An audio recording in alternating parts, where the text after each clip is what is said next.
ذو نواز کی، یعنی کہ یوسف ذو نواز جو بادشاہ تھا اس کی اس حرکت کا پتہ چلا، ظلم کا، تو اس نے ایک خط لکھا حبشہ کے بادشاہ نجاشی کو کہ آپ کی کتاب، مقدس کتاب انجیل کی توہین اور عیسائیوں کی اس طرح کر کے ان کو جو ہے وہ شہید کر دیا گیا ہے، تو یہ سارا معاملہ ہوا ہے۔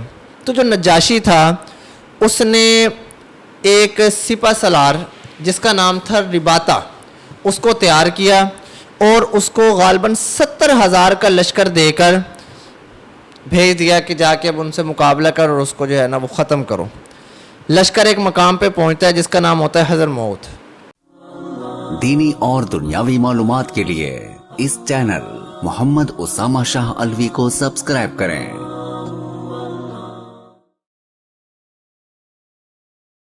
نحمده ونصلي ونسلم على رسوله الكريم اما بعد فاعوذ بالله من الشيطان الرجيم بسم الله الرحمن الرحيم والسماء ذات البروج واليوم الموعود وشاهد ومشهود صدق الله العظيم۔ سورۃ البروج پارہ نمبر 30 آج ہم نے شروع کی ہے، اس کی پہلی 3 آیات تلاوت کی ہیں۔ میں نے آپ کو جیسا کہ شروع میں بتایا تھا کہ بعض صورتیں یا بعض آیات ان کو نازل کرنے کی ایک خاص وجہ ہوگی، جیسے ہم نے ابھی ماقبل جو دن گزرے ہیں اس میں ہم نے ایک صورت پڑھی ہے سورۃ عبسہ۔ اب سورۃ عبسہ کی جو شروع کی چند آیات ہیں وہ ایک نابینا صحابی کے متعلق ہیں کہ وہ پیارے نبی اکرم صلی اللہ علیہ وسلم کے بارگاہ میں آئے، اس وقت کفار کے بڑے سردار وہاں موجود تھے، آپ صلی اللہ علیہ وسلم نے ان سے تھوڑی روگردانی کی تو اللہ تعالیٰ نے قرآن پاک کو نازل فرما دیا۔ یہ جو سورۃ بروج ہے اس کا بھی ایک خاص شان نزول ہے۔ شان نزول کیا ہے کہ جب مکہ مکرمہ کے اندر آفتاب نبوت جلوہ افروز ہوا اور کفر اور شرک کے ظلمات تھی، تاریکیاں تھی، وہ ختم ہونے لگ گئی، مٹنے لگ گئی، تو جو مکہ کے وڈیرے تھے، سردار تھے، ان کو اپنی سرداری، وڈیرہ پن یہ خطرے میں محسوس ہونے لگ گیا کہ اگر اسلام غالب آ گیا تو پھر تو ہماری سرداری اور وڈیرہ پن، ہمارے جو عزت ٹھاٹ بھاٹ ہے وہ تو سب کا سب ختم ہو جائے گا۔ انہوں نے پھر کئی قسم کے مسلمانوں کو تنگ کرنے کے لیے حربے استعمال کرنا شروع کر دیے۔ نعوذ باللہ اس کے اندر ایک حربہ یہ بھی تھا کہ انہوں نے پیارے نبی اکرم صلی اللہ علیہ وسلم کو بھی شہید کرنے کی کوشش کی، آپ نے وہ واقعہ اکثر سنا ہوگا۔ اس کے علاوہ انہوں نے کئی ایسے کام کیے، مسلمانوں کو تکالیف پہنچائی، ان کے اوپر جو ہے یعنی کہ ہر چیز سے بچے پیچھے لگا دیے، راستے کے اندر کانٹے بچھا دیے کہ مسلمانوں کو انہوں نے ہر طرح سے، ہر چیز سے انہوں نے پریشان کیا، ان کو تکلیفیں دی۔ اس صورت کے اندر مسلمانوں کو تسلی دی گئی اور جو مسلمانوں کو تنگ کرتے تھے ان کو متنبہ کیا گیا، اور وہ کون لوگ تھے؟ وہ وہی کفار تھے جو کہ اپنے آپ کو سمجھی بیٹھے تھے کہ ہمارا تو کوئی اختتام ہے ہی نہیں، ہم وڈیرے ہیں، سردار ہیں، ہم اپنی اولاد دکھا کے، مال دکھا کے آخرت میں بھی بچ جائیں گے۔ تو اس صورت کے اندر ان کو متنبہ کیا گیا۔ اور یہ جو صورت نازل ہوئی ہے اس صورت کے اندر ایک ظالم بادشاہ کا واقعہ بھی ہے، اور واقعہ بیان کرنے کا مقصد جو ہے وہ اشارہ یہی ہے کہ جیسے اس بادشاہ کا جو کہ ظالم تھا اس کا انجام برا ہوا تھا، بد ہوا تھا، اسی طرح اے کافرو تمہارا انجام بھی برا ہوگا، بد ہوگا، وقت سے پہلے سدھر جاؤ ورنہ انجام اچھا نہیں ہوگا۔ اب وہ ظالم بادشاہ کا آج ہم انشاءاللہ اس کا قصہ بیان کریں گے اور اس کا انجام بیان کریں گے۔ کل سے ان آیات کی تفسیر جو ہے وہ ترجمہ اور تفسیر ان کا انشاءاللہ شروع کریں گے۔ جو یہ واقعہ ہے یہ حدیث کی معتبر کتاب صحیح مسلم کے اندر بھی موجود ہے۔ میں انشاءاللہ کوشش کروں گا کہ خلاصہ کے ساتھ میں جو ہے نا آپ کو یہ واقعہ بتلا سکوں اور سمجھا سکوں۔ خلاصہ یہ ہے اس واقعے کا کہ ملک یمن کے اندر ایک ظالم بادشاہ رہتا تھا، اس ظالم بادشاہ کا نام تھا یوسف ذو نواز، اور یہ بادشاہ جو تھا یہ اپنے آپ کو نعوذ باللہ خدا بھی کہلواتا تھا۔ اس کا ایک کاہن تھا. کاہن کی میں نے آپ کو جیسے کہ ماقبل میں بھی تعریف کی ہے کہ کاہن کہتے ہیں کہ جو غیب کی خبریں بتاتا ہو، لیکن وہ غیب کی خبریں بھی ایسی کہ اس 1000 خبروں میں سے ایک خبر سچی، باقی 999 خبر جو ہیں وہ جھوٹی. اور جو ایک سچی ہے وہ بھی ڈاما ڈول والی سچی ہے، اور اس کے اندر نہ قیامت کا ذکر ہے، نہ جنت کا ذکر دے سکتا ہے، نہ کسی اور کا. بس دنیاوی جو فضولیات ہیں وہ ان کی غیب بتا سکتا ہے تھوڑا بہت، شیطان کی مدد سے، اس طرح کی وجہ سے. جب وہ کاہن بوڑھا ہو جاتا ہے تو وہ بادشاہ کے پاس جاتا ہے اور بادشاہ سے کہتا ہے کہ میں بوڑھا ہو گیا ہوں، مرنے کے قریب ہوں، تو آپ مجھے کوئی ایک ایسا بچہ تلاش کر کے دیں کہ میں اس کو اپنا یہ علم سکھاؤں، تاکہ میرے بعد وہ جس طرح میں آپ کی خدمت کرتا ہوں وہ بچہ آپ کی خدمت کرتا رہے. بادشاہ نے اپنے علاقے کے اندر سے جو سب سے ہوشیار بچہ تھا اس کو منتخب کیا اور اس کی ڈیوٹی لگا دی کہ آئندہ آپ نے اس کے پاس جانا ہے اور اس سے جو اس کے پاس علم ہے وہ سیکھنا ہے. چنانچہ وہ بچہ اس سے علم سیکھنے کے لیے روز جانے لگ گیا. اس بچے کا نام تھا عبداللہ بن تامر. اب یہ جو بچہ تھا جب یہ جایا کرتا تھا تو راستے کے اندر اس کو ایک راہب ملتا تھا. راہب کسے کہتے ہیں؟ راہب کہتے ہیں عیسائیوں کے پادری کو. عیسائی کون؟ عیسائی تھے جو کہ اللہ تعالیٰ کے پیرے جو رسول تھے اس وقت کے، یعنی کہ حضرت عیسیٰ علیہ السلام ان کے پیروکار تھے. اور پیارے نبی اکرم صلی اللہ علیہ وسلم کے دور مبارک سے پہلے حضرت عیسیٰ علیہ السلام کا جو دین تھا وہی دین حق تھا. وہ بچہ کاہن کے پاس جانے سے پہلے درمیان میں اس راہب کے پاس بیٹھتا تھا جو کہ راہب حق پہ تھا، سچ پہ تھا. وہ اس کو دین کی باتیں بتاتا اور دین کی باتیں اس بچے کو اچھی لگنے لگی. اس کو یہ لگا کہ یہی صحیح دین ہے اور وہ چھپ چھپا کے وہ بچہ مسلمان ہو گیا. اب جب وہ بچہ مسلمان ہوا تو روایات میں آتا ہے کہ ایک دن وہ بچہ جا رہا تھا تو اس نے دیکھا کہ اللہ تعالیٰ کی مخلوق کو بڑی پریشان کھڑی ہے. بعض روایات میں آیا کہ وہ پریشانی کی وجہ تھی شیر سامنے کھڑا تھا، بعض میں آیا کہ شیر نہیں تھا بلکہ سانپ سامنے کھڑا ہوا تھا جو کہ ان کا راستہ روک کے بیٹھا ہوا تھا، تو جس کی وجہ سے وہ جو مخلوق تھی وہ پریشان کھڑی ہوئی تھی. اس بچے نے ایک پتھر اٹھایا اور پتھر اٹھا کے یہ کہا کہ اس پہ اس نے وہ اپنا جو تھا وہ راہب کا وہ تھا وہ پڑھا، ایک دعا مانگی کہ میں یہ پتھر ماروں گا، اے اگر تو راہب کا دین سچا ہے تو یہ جانور مر جائے، اور اگر کاہن کا سچا ہے تو یہ نہ مرے. اس نے پتھر پھینکا، وہ شیر کو لگا، سانپ کو لگا، لو جی وہ جانور وہیں پہ ہلاک ہو گیا. جب وہ ہلاک ہوا تو لوگوں کے درمیان، وہ لوگ وہاں کھڑے ہوئے تھے، وہاں پہ ایک دم واہ واہ شروع ہو گئی. لوگوں نے یہ کہنا شروع کر دیا کہ اس کے پاس عجیب و غریب قسم کا علم ہے، یہ اس علم کے بدلے میں یہ کر لیتا ہے، وہ کر لیتا ہے. خیر اب اس لڑکے کے پاس وہ جو علاقہ تھا وہاں کے لوگ آنے لگ گئے. اگر ان کو کوئی چھوٹی موٹی بیماری ہے یا کوئی چیز ہے تو وہ اس سے آ کے اس کا اپنا علاج کروانے لگ گئے.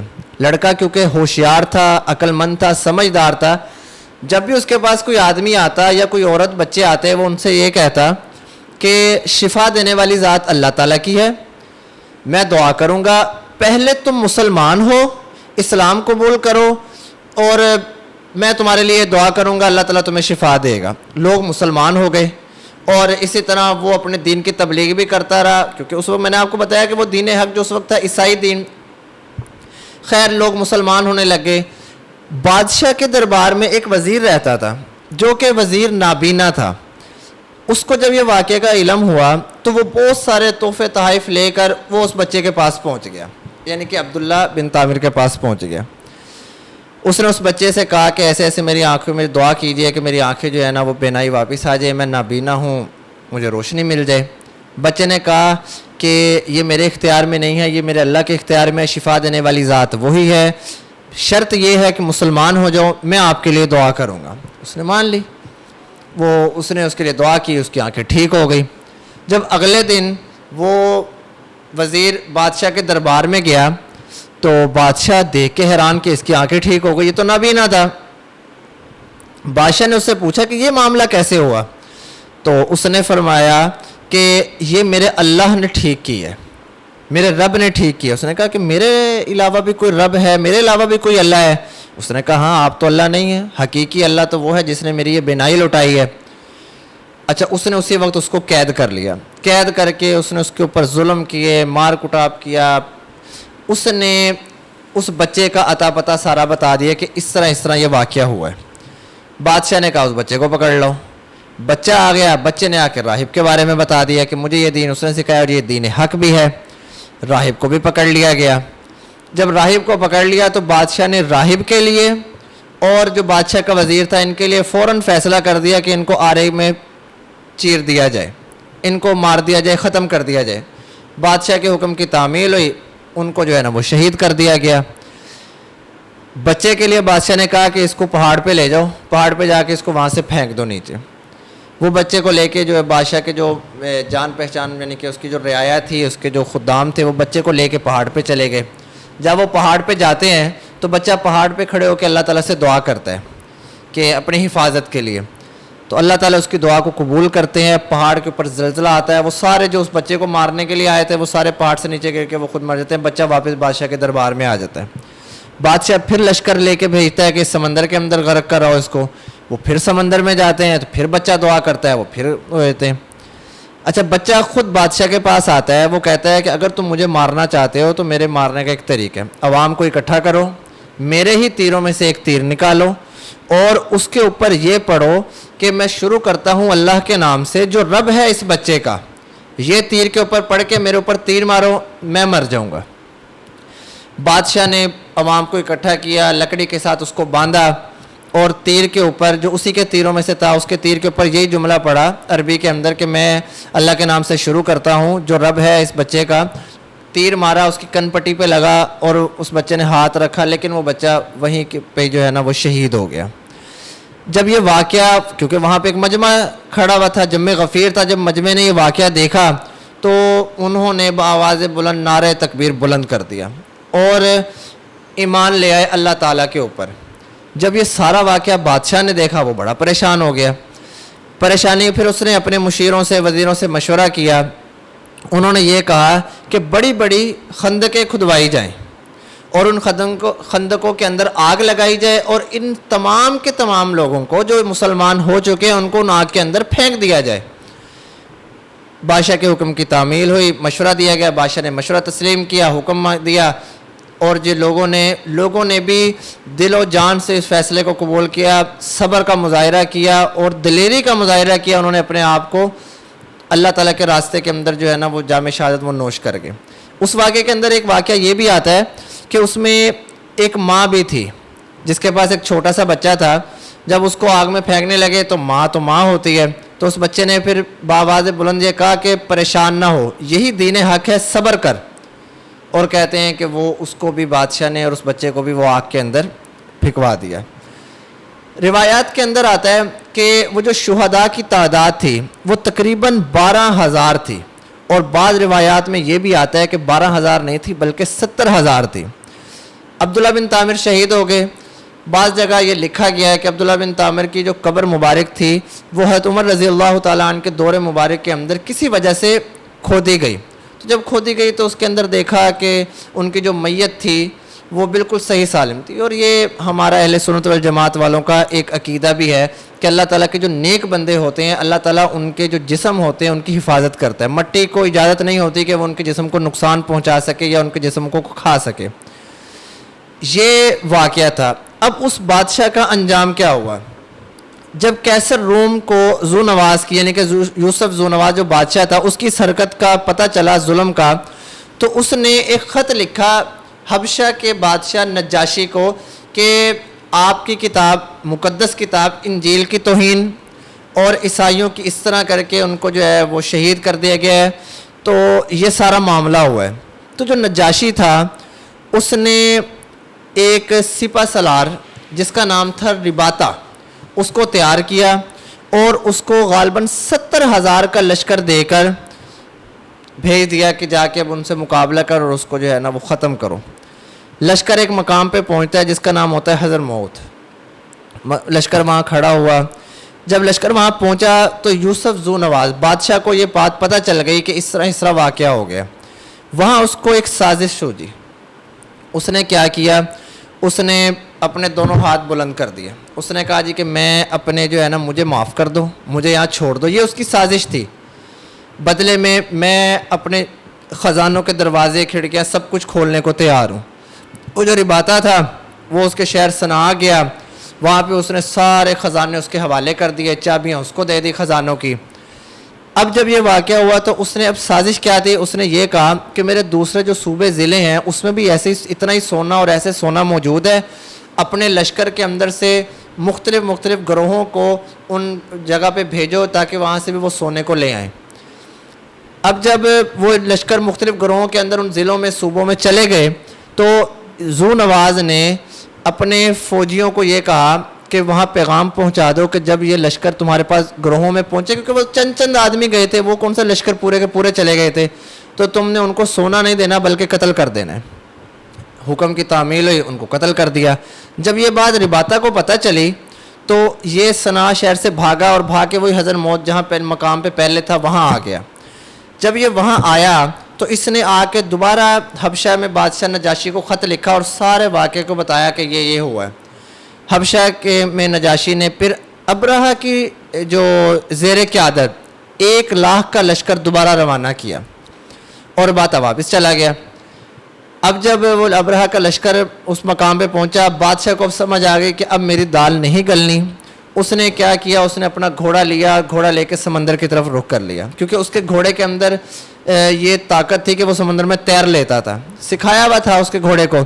جب وہ سمندر میں گھسا, سمندر کے کچھ سفر کے طے کے بعد اس کا گھوڑا تھک گیا, وہ وہیں پہ سمندر کے اندر کی غرق ہو کے وہ اپنے جو ہے نا برے انجام کو, وہ بادشاہ جو تھا جس نے عبداللہ بن تامر پہ ظلم کیا, باقی مسلمانوں پہ ظلم کیا, یہ وہ بادشاہ جو ہے اپنے برے انجام کو پہنچ گیا.